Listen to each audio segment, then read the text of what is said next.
Welcome back to What Arty Noobs with General Disturbance. This is the WZ-120-1G FT. It's a Tier 8 Chinese premium tank destroyer. It's located on the eastbourne of Berlin Encounter, and it's under the command of Cursed by Design. Now this is one of my, well, it's not one of my favourites, but it's certainly in the top tier of the tank destroyers that I like to play. Mainly because it's so much like the SU-122-44. Yeah, and another tank destroyer which Wargaming took out of the game some time ago, and that's the SU-122-54, which was also a tank destroyer built by the Soviets, but for some reason Wargaming didn't want to have it in the game. This tank is a fake tank. It doesn't actually exist, it's never actually built, but it's based on the hull of a Type 59, so the hull is actually quite powerful, and it's got great sloped armour and a fantastic gun. 122 caliber, capable of doing 440 alpha and penetrating 248mm with standard ammo, but with the premium heat rounds it'll do 310mm, so it's very, very strong indeed.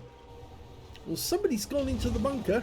It was an LTG, and he's gone in there to try and tempt our guys to try and go in to stop him. Yeah, we can see him, he's in there. We just can't see what's opposite on the other side of the map.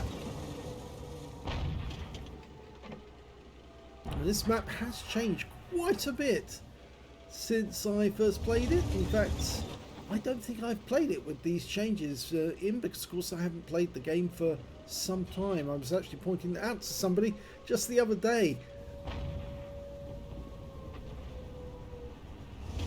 There's 3 Arty on either side, so this could be quite an interesting game if somebody gets spotted. He's decided not to pull away from this position for the moment. It's basically a waiting game until the enemy comes into sight. It's a very powerful gun, 440 alpha as I mentioned. It reloads quickly as well. Standard reload time is 6.39 seconds. And, well, we can see that it's got a reload of 7.72. Is that wrong? No, it's 9.4 seconds. I've got it wrong. Yes, the 6.39 is the rate per minute. I was reading the wrong figure. Anyway, so he's got it 2 seconds faster than the book time. And of course that lovely sloped front is very good at bouncing rounds off.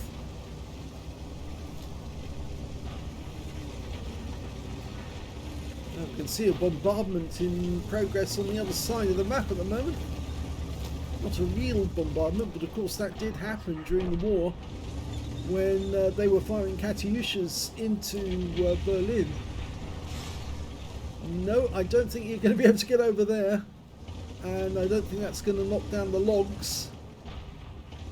So at the moment he's got nothing to fire at except maybe that T-43. Yes, he can get him. Just letting it settle. Good hit. And he gets an average roll. But the T-43 tries to hide as much as he can. He's probably going to back out of that corner. I have the feeling he's firing at our T-54 first prototype.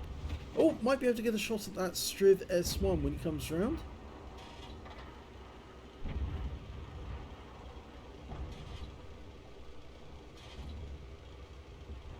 The enemy has actually crossed the centre line in the north. And, well, they seem to be doing rather well in the south as well. Well, almost got the T-43. And you can see the Scorpions try to line up for a shot there as well.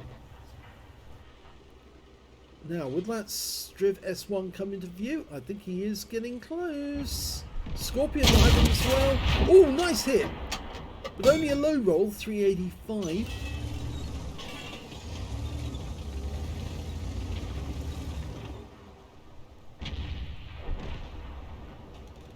I think actually on the design it is a fake tank, but obviously it does look very, very similar to a cross between an SU-122-44 and the SU-122-54.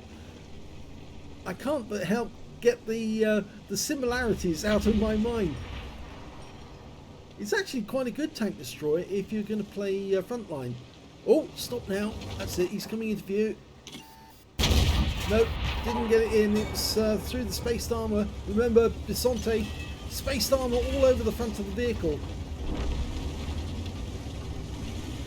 He's coming out for another go, but I think he's after the Scorpion. And I don't think he would appreciate it if he gets hit by two tank destroyers at the same time. But in fact, actually, there are two tanks around the corner.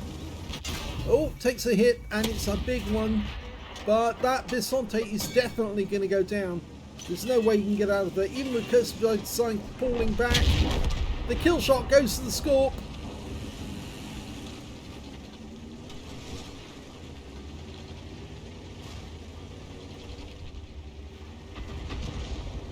Okay, so we seem to be fairly even in numbers, but I think that's a bit of a misleading at the moment because the enemy has everyone in the south, or at least they've got 3 tanks in the south.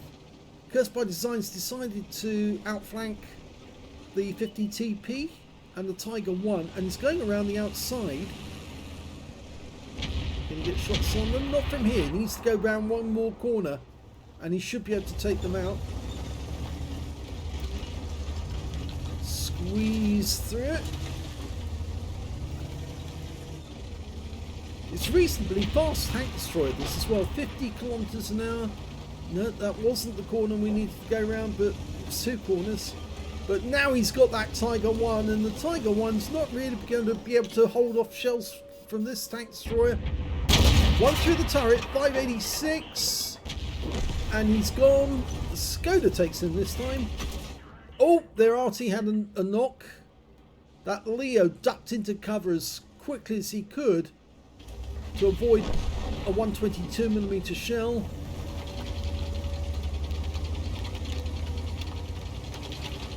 Okay, the 50 TP's about to get caught. Now we're going to come up behind him, I hope. And there he is. He's just to our left now. Our right, brother. There we go.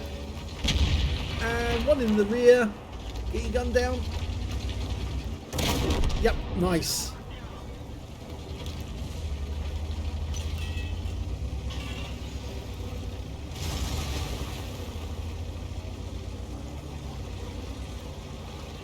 So 2,000 hit points of damage so far.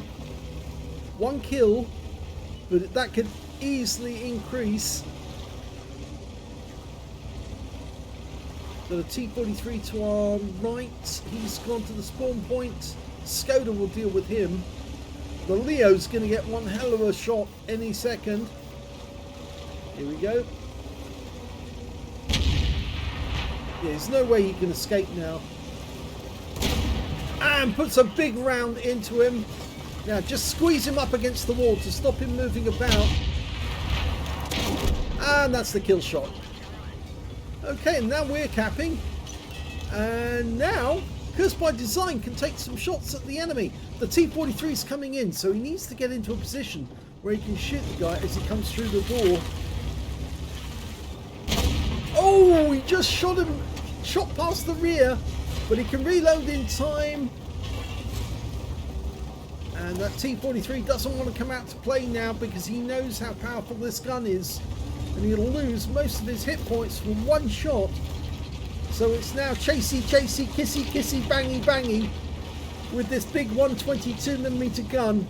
And all the T-43 he's got, well, it's not enough. If I remember correctly, he's got an 85mm. Okay, don't give him a clear shot though. Oh, hit the wreck.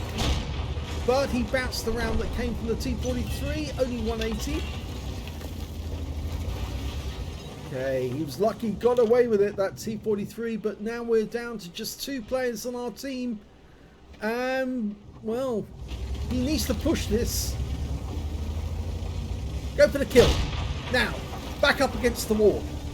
Turn and kill him. Yes! Blew his turret off. Okay, now we're capping. But I think we probably just stay here and wait for the SU-101 to try and come in. And we back up into the corner. It's going to be difficult for him to do anything. He has to come in and try and attack us.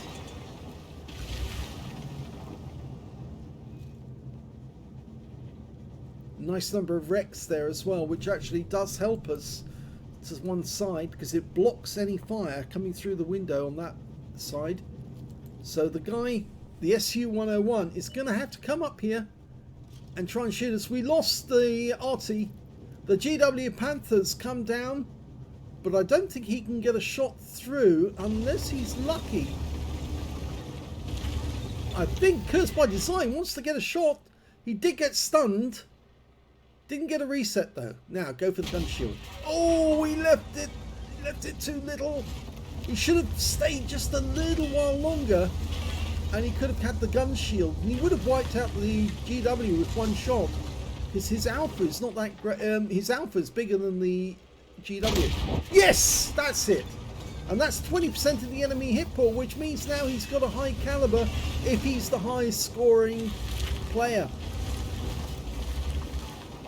3,232 hit points. The SU-101 is going around the windows trying to see if he can shoot in, and I don't think he can. And we know how many hit points he's got because it's up on the screen. It says 679, and here he comes. So the moment he pops his head around the door, he's going to get a shot in it. And remember, his gun's at the front as well, which means he has to turn to face us before he gets his shot off. Whereas Cursed by Design will get a hit into him.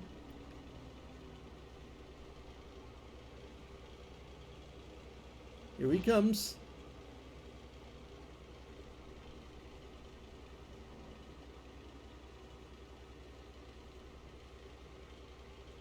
Now capture will be blocked.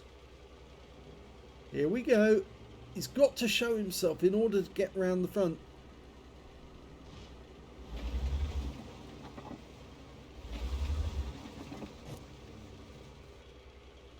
Force him to come out. No. Just wait. Oh, well, he gets the reset. But it's only 61 cap points, but he's in reload. Now we go to town on him. Okay, the best place to hit him is in the side or in the rear.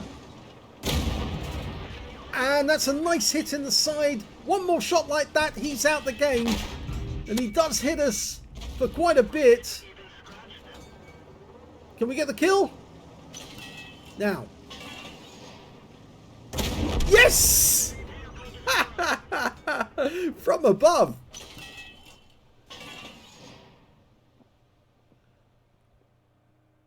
Last man standing. Cursed by Design wins the game, and he's got a first class tanker in the WZ-120-1G FT, and it's the first time he's had a first class because he's got the scrolls underneath.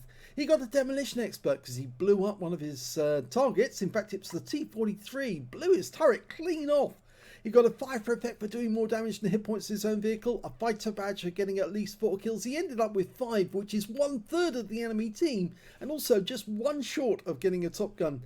He also got a duelist for taking down 2 tanks who damaged him, and a bruiser medal for getting at least 5 critical hits in the game. He actually ended up with 5 exactly. His win rate was very high, 7,768, and I'm sure he was very satisfied, and so was his team, to see that he won that one, but he didn't pick up the high caliber. We'll find out why in a second. Well, the highest damage in the game was actually 5,085 hit points. I was looking at the wrong player. It was actually the 50 TP on the enemy team, and he picked up a high caliber. So he did have 20%, and he did have more than Cursed by Design did. He only had 3,911 hit points, which shows he was a clear 1,000 below the 50 TP. But it was 20% of the enemy hit pool, so he did come close to getting a high caliber. He did get the highest damage on his team. The third highest damage in the game was actually the Scorpion G that was alongside us for a short while. He got 2,880. The highest number of kills in the game actually did go to Cursed by Design. He got 5, 4 kills went to the 50TP, 3 kills went to the T54 first prototype, and the SU-101 that we killed, or Cursed by Design killed, right at the very end of the game. And when it came to base XP, it's Cursed by Design. He's the only player to get over 1,000. 1,278 went to him. Scorpion G got 975, and the T54's first prototype got 908. He fired 18 rounds, got 13 direct hits on the enemy, 11 penetrations, damage of 3,911, of which 825 were at more than 300 meters. He received 6 hits from the enemy, only 2 of which actually penetrated, 4 non-penetrations, and 2 hits by way of splash damage as well. 660 hit points of damage blocked by armor. He spotted 1 enemy vehicle, damaged 8 of the enemy, killed 5, and did 76 hit points of damage assistance. And he managed to get 48 defense points when he reset the cap, and 2 capture points, because that's all the capture points he managed to earn by the time that the SU-101 was wiped out. He earned 108,063 credits from the game, 54,032 for personal reserve bonus, and 11,671 for completing the mission and events, a total of 173,766 credits altogether, and after repair, ammunition, resupply and consumables took away 53,033 credits altogether. He got 60 bonds and 1,917 XP times 2 for the first victory, 192 for this being a premium vehicle, and took away 4,026 experience points altogether. So a very good game by Cursed by Design. Just amazing that, you know, he managed to actually still keep his cool and aim from above while he was looking at that SU-101. I know a lot of people would prefer to actually go to a sniper view, which is basically tunnel vision when you're face hugging an enemy tank like that. And yes, there was the difficulty that he might actually have to use premium, well, he would have to use premium ammo to get through the frontal armor on the SU-101, which is actually quite strong, but he did have enough punch to do it, and he didn't have to go to the side of the vehicle. He punched 1 round through the side of the casement, which is actually well, it's not thin, but it is penetratable. But he did have enough pen to get through the front of that tank destroyer, so long as he fired the APCR. Well, in fact, actually, it was heat rounds, not APCR. But here's the armor profile for the the WZ-120-1G FT. I have to get it right eventually. As you can see, that the armor on the lower plate is actually quite strong, 80mm, well angled back, which means that a lot of rounds which hit this lower plate bounce into the ground. And the upper plate as well is also very heavily raked. You can see it's 120mm of armor, but with the raking it actually becomes 188mm, 189, close to 190, so it's very strong indeed. There's only one weak spot, and that's the driver's viewport there, right at the front, which can be penetrated. And of course there's another weak spot here in that cupola, which is actually only 60mm, which angles out at 97 or thereabouts. The sides of this vehicle are fairly thin, 80mm, which actually comes out at about 85, because there's a slight angle, but you don't really want to aim for the sides of the vehicle just above the tracks, because that's angled, spaced armor there. So if you do hit that area there, the shell is more than likely going to get deflected. So you can see here, if you put your mouse over that, you're seeing it's 20mm of spaced armor and 60mm of actual armor, but its effective armor is 141, but you can see it says ricochet. More than likely it's going to force the shell to bounce and you're not going to get it through. The rear of the vehicle, again, you can see 60mm, at the back 45mm, and the casement here is fairly thin, 30mm on the back of the casement. So again, if you can get behind a WZ-120-1G FT, you can easily penetrate the rear armor, so don't let somebody get behind you. But if they do get to the side of you, you can aim for the engine deck area, because it's fairly thin there, 60mm, you should be able to get through that. Just, you might get a bounce off that. You'll definitely get, more than likely get a bounce off this area here. You can shoot between the tracks. In fact, there's a good reason for shooting between the tracks, and I'll show you that now off the modules. Here we can see the modules. The driver's sitting up front, and there's his viewport. But on the other side of him is the fuel tank and a big ammo store. One of the ammo racks is there. Another ammo rack is at the back. We can see the loader is on the the left-hand side of the vehicle, and we've got three of the crew in a line. We've got the gunner with his viewport right up front. They've got the TC is just behind him with that cupola that I said you can penetrate. He's got the radio next to him, and he's also the radio operator. And so the ammo rack is all around the back. Remember, I said it's very thin here. It's only 30mm of armor. So if you want to get a pen, that's the place to go for if you want to get an explosive result. The side armor here, well, that's where the spaced armor is. You might be able to put a round through there. You're much easier to put a round through here, where you'll get the engine or the transmission. And the fuel tank, other than the one up front, there's one directly in front of the engine. And the armor at that point, I think there is about 16mm, so you can get through there.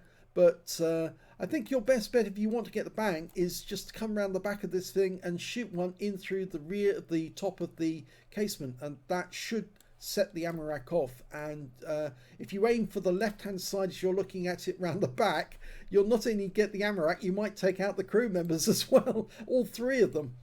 Anyway, so that's where the modules are on the WZ-120. I hope you enjoyed that replay. If you did, please give this video a like. Do subscribe to our channel. Leave a little comment down below because it's feeding the algorithm. And thank you for watching.